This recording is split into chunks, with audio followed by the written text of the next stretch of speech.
intro lang sa ating panayam ngayon, Joel. Halimbawa na lang ng underutilized na pondo. Sabi ni Senator Grace po, pondo mismo sa flood control programs natin. Dako lalo't nagbabaha tayo ngayon. Magandang pag-usapan, magandang imbestigahan, hindi ba? Sabi po ni Senator Grace po, mula 2022, 556 billion ang nailan sa flood control. Pero noong 2022, 73% lang ang nagamit sa pondo. 2023, 58% lang ang nagamit sa pondo. Oh my. DPWH Secretary Manuel Bonoana sa ating linya. Secretary, magandang umaga. Si Joel Siweng po ito. Magandang umaga po. Magandang umaga, Joel. Magandang umaga, Wing, at magandang umaga po sa ating mga taga-subaybay. Secretary, napaabot na pa sa inyo itong concern ng mga senador. Partikular si Senator Grace po, hindi daw po nagamit yung pera para humapondohan yung ating mga anti-flood projects po natin. Hindi lubos na nagamit. May nagamit pero hindi lubos na nagamit. Hindi daw na totally nagamit yung perang inilaan para dito. Yes po, I think I think we should be able naman na may present namin kung paano nagamit yung mga nakalaan na mga pondo para sa mga flood control projects since 2022, kung yung 2022. In fact, I would like to say that we just came in July of 2022, no, July 2022. And itong assume namin under this administration, we continued to implement actually yung mga projects since 2020. In fact, since meron pa ako nakita mga projects as way back as 2019, no? 2019, 2020, 2021, 2022, and 2023. Kasi I can understand actually that some of the projects doon lalong-lalo sa 2020, 2021, 2022, nagkaroon tayo ng problema sa pag-implement ng mga projects during those times. Siguro. Bakit po? Ano mga naging problema po? Because of the pandemic po. Pandemic, Marami mga lockdown, hindi natuloy yung mga proyekto. Ayan, hindi ka makakuha ng materials, things like this. So, all these things actually probably impeded yung implementation of the projects. But nung pumasok ko kami under this administration, tinuloy-tuloy po namin lahat yan. So this is what we are saying, that from the time you assumed office in July of 2022 up to July this year, we have accounted for about 5,000 projects that have been completed already. The flood control projects all over the country po yan, all over the country. Pero, Secretary, kung meron tayong 5,000 projects completed, pakipaliwanag, pakipaintindi lang po sa aming mga ordinaryong mamayan, bakit po tayo nagkaroon pa rin ng ganito kagrabing baha? Kasi considerable yung 5,000 projects kung pag-iisipan po natin sa simple naming pang-unawa. Tsaka magkano halaga ng 5,000 projects na yon kung susumahin po ninyo, Secretary? I have all the figures. Hindi ko lang maikabesa ngayon. What I know is actually, kasi yung mga budget nung nakaraan, actually budget nung previous administrations. No? But what I know is actually the first full budget preparation that this administration was able to consolidate was in 2024. Because when we assumed office in 2022, July na po yun. No? And the budget for 2023 was already done at that time. So we have very little actually to influence actually the budget already for 2023. Now, 2024 is our full budget that we have prepared actually, yan ang sinasabi ko po. So for this year, 2024, ang alam ko pong budget namin for flood management is about 244 billion all over the country po yan. Sa Metro Manila po, magkano yung sa Metro Manila doon? Metro Manila is actually, I'm not very sure of the figure now, but the only big projects that we're implementing in Metro Manila is our full responsibility Pasig Marikina Flood Control Management Program. So ito po yung malalaking investment po namin dyan. Because itong flood control program in Metro Manila is being implemented through ito po yung na-develop na Metro Manila Flood Control Master Plan after the onslaught of Ondoy Mhm. in 2009. So we're still, ito pa rin po yung basic plan that is being now implemented in Metro Manila. And this includes actually yung the basic plan dito is actually to provide an efficient and effective disposal of floodwaters Mhm. from the sources, from the watershed sources, and actually to convey them without and protecting actually, of course, yung populated areas and other critical areas in the metropolis actually. Pero But, Secretary, ilang porsyento na po ng master plan na yan ang na-deliver natin? Kasi sinasabi ninyo, since nagkaroon tayo ng Ondoy Wing 2009, nagkaroon Yeah. na tayo ng master plan. Oh, yes. Oo. Ang master Yes plan. po, Ilang yung master porsyento plan. na po dyan sa master plan na yan ang na-deliver po natin? I think ang kuwan ko lang dito, ang tansya ko dito is only about 30% because there are several components po nito, no? Opo. Mm. Maraming components po nitong master plan nito. Sa amin, sa DPWH, actually yung sa pagdaloy ng floodwaters along Pasig River. Mhm. Now, there are other components like environmental, social, and other issues, no? Kasi kagaya niyan yung one of the components is to rehabilitate yung mga pumping stations. Mm. We have to improve the internal drainage of Metro Manila. We have to provide an early warning system and so forth and so on po. Yung ganun. So, Oho. unfortunately, when we came in, hindi pa ho na nasisimulan yung mga ibang components. So you would say na hindi ho siya magandang numero. Kasi kung sinasabi natin, nagsimula tayo in 2009, magmula nung Magundoy, meron na Opo. tayong 5,000. naipatupad na master plan. It's been 15 years, 30% pa lang po na i-deliver. Tama ho? Yeah, but I think ganito po yung I think what is naman dito, what is nice to know is that nung Ondoy, the volume of water that came down in Ondoy is almost the same as the rainwater that came down dito sa Carina and Habagat in Metro Manila. Now, yung flooding during Ondoy lasted dito sa Metro Manila lasted for more than 2 weeks. Mhm. Dito naman ngayon, I think yung floodwaters receded in mga 3 days. Mhm. So nabawasan tayo ng 4 days.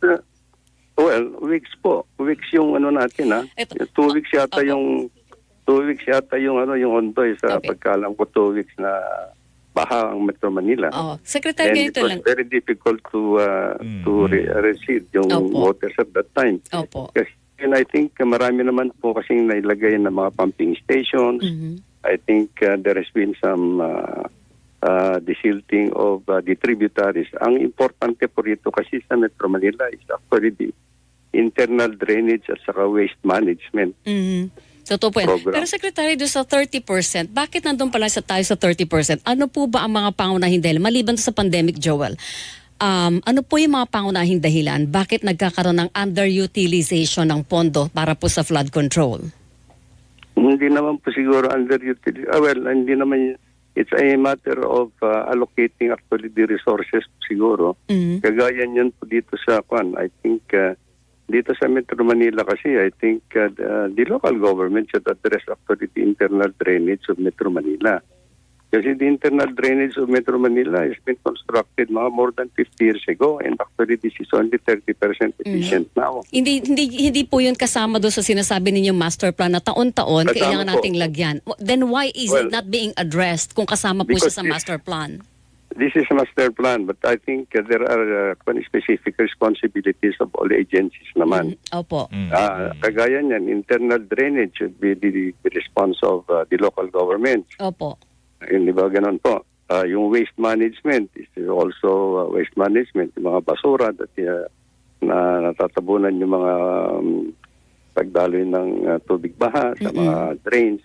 This should be addressed also by local government. And DPWH naman po, as far as we are concerned, we are addressing actually the components that is under our responsibility. Pero all through these years, Secretary, do you go back sa table, naghaharap-harap kayo and binabalikan niyo yung master plan kung saan ang imbudo dito sa implementasyon? Kasi kung kanya-kanya lang ng implementasyon, talagang alam mo, hindi ka alam ng kaliwa ng kanan kung ano yung pinapatupad na proyekto. Kasi inaasahan natin na, ay papatupad mo yan sa iyo yan kasi, so ito lang ang akin.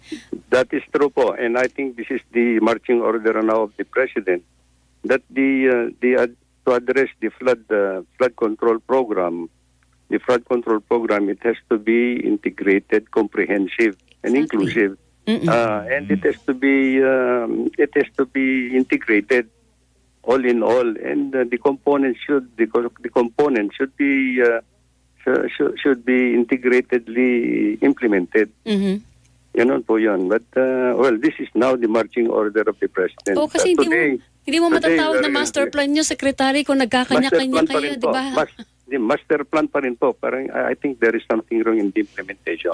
Exactly. Okay. Yan. Ito lang tanong ko. Normally, ang proyekto talagang malalaki, Secretary Bunuan, di po ba? Multi-year yan, di ba, Joel? Hindi Yes, mo po. matatapos sa isang taon. So, natural. Absolutely. Lalo ni mga flood control, komplikado po yan. Pag halimbawa po, mayroon kang 73% lang ng utilization ng pondo, what happens to the rest of the funds? I would not know kung 73% po yung utilization namin of funds. I think to the extent that I know, I think yung budgetary fund namin since 2023 is almost Fully if at all, utilized? I think fully utilized. Nakita ko po yung statistics namin. It's about 98% utilization po yung capital program namin. Kahit po doon 2023 na sinasabi ni Senator Grace po na nasa 2023. 8%. 2023 yung capital program po namin. Yung Opo. capital program namin. I think nakita ko po yung one kahapon. And I think the report that was given to me is actually 98% Opo. utilization. Of the So kung halimbawa lang po na may underutilized, ano po nangyayari doon sa the rest ng pondo? Nababalik po ba yun sa National Treasury? Or it there stays are- with the department? Yes. No, sir. I know, ma'am. It reverts back to the National Treasury. Yun. Tapos kung halimbawa next year, same project, pupondohan na lang po siya ulit under the budget. Yes, because actually ang kwan po dito is 2-year Yes. cash program lang namin kasi you have to spend what is allocated to you this year for 2 years. Yun. So pwede may extend pala ng 1 year. Yes, po. Alright. Okay. Isang punto na lang, no? Kasi easily, pagka may ganitong baha, ang nasisisi yung mga proyekto ng kakulangan ng proyekto ng gobyerno. At the same time, yung sinisisi din po, Secretary, yung reclamation dyan sa Manila Bay. Natatawa kayo. May epekto ba yun, May Secretary? epekto ba yun sa baha natin? Dahil nababawasan yung daluyan ng tubig at ginagawang lupa na. I am sure that there has been technical studies that have been done before, and I think the environmental impact compliance certificate has been issued also by the Department of Environment and Natural Resources. And as far as the technical issue is concerned, I think this has already been addressed. Reclamation projects is pa naman lahat ng countries are reclaiming, putting up reclamation areas nila. And I think maganda naman po yung resulta ng mga panbata. Tinitingnan pa rin namin ay kung may mga areas ba sa reclamation areas dito sa Manila Bay that impedes the flow of floodwaters. Meron ba kayo nakitang ganon? Wala pa naman ako nakikita po siguro. Pasig River is, the main conveyance of flood waters in Metro Manila is Pasig River. So wala naman kong nakabara. So kayo Sa naman Pasig nakonsulta dyan, ang DPWH, nakonsulta naman kayo dito sa mga reclamation project na ito at yung magiging epekto nito kung sakasakaling may ganitong klase ng weather system tayo. Yes. Well, I'm sure that the DPWH before, kasi kasi itong mga reclamation projects yata. Dati pa yan. Hindi nyo na Dati inabutan pa, yan. Ano, ha? started. So, but I understand po na karoon din naman technical assessment during those days. Secretary, di ba sabi mo kanina, ang priority natin, Joel, sa under sa master plan, sa DPWH side, ay yung disposal ng tubig, yung baha, Secretary, di ba, mailabas natin sa mga kalye natin. Diretso po yan sa Manila Bay. Pero may daraanan niya ng mga tributaries. Kaya pa ba ng mga tributaries natin leading to Manila Bay? Kaya, hindi na talaga. Kaya tayo nagkaganito-ganitong ang laki-laki ng baha. Yung internal drainage lang po ng Metro Manila, I think ang kaya po namin, yung from the watershed in the Sierra Madre Mountains, yun ang tinitingnan po namin, how we can mitigate the flow of the flood waters coming from the watershed in Sierra Madre Mountain. That would flow all the way to San Mateo River, all the way to Marikina River, and to Pasig River. And yung mga infrastructure facilities that we are building actually alongside these rivers are actually meant to protect yung mga populated areas and other critical areas po para hindi mag-overflow yung rivers. But at the same time, ang importante rin po dito sa mga internal urban areas is actually how to dispose the runoff water inside. Yes. Okay. O sige. And this is exacerbated po lang kasi yung sa mga waste management na nakikita namin for Metro Manila. Yun nga And eh. other urban Actually, areas, miski by the way. na ganong kaganda ang gawin nyo sa drainage natin, kung meron mga salaula, nagtatapo Oo. ng basura, Holistic approach talaga wala eh. pa rin. This, diba? this is prevalent in all urban areas, urban cities now in the Philippines po. Talaga, hindi lang Metro Manila. Hindi lang Metro Manila. Davao, Cebu, lang mga Ay, oo, urbanized lahat areas. yung mga yung Lahat binabaha urbanized din eh. areas Oo, po. So, binabaha hindi na din. pwede Binabaha po. hindi na pwedeng pamulta-multa lang. Oo, dapat talaga Kailangan na meron medyo It has to be drastic done measure. holistically. It Yes. has to be done holistically and integrated and done okay. simultaneously. Sige po, marami pa Secretary, tayong good luck, pagkakataong pag-usapan ito, Secretary. But in the meantime, salamat sa oras ninyo. Magandang umaga po sa Sir, inyo. thank you. Good Salamat po. morning. Maraming umaga po. Good Thank you, thank you. morning. DPWH Secretary Manuel Bonoan, mga kapuso. Oras